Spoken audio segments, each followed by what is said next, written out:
when we're talking about here is the build pipeline, and we know we've all seen this Mobius strip. We all know and love this. This is part of the build pipeline. The stuff that we're talking about here is the things that go into those aspects. Now, this is where we sit typically as a development team. We know and love this place.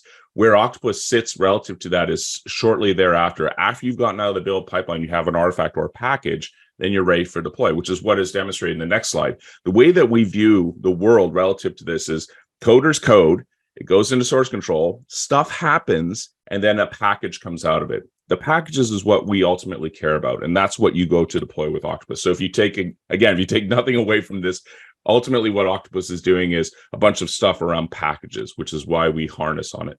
So the next slide talks a little bit about, relative to Octopus, how we view Azure DevOps. And it's not a compete play. It's a Octopus and Azure DevOps. And as Jeffrey will quickly demonstrate here, it's a great story, and we hope that you'll be able to take advantage of it going forward.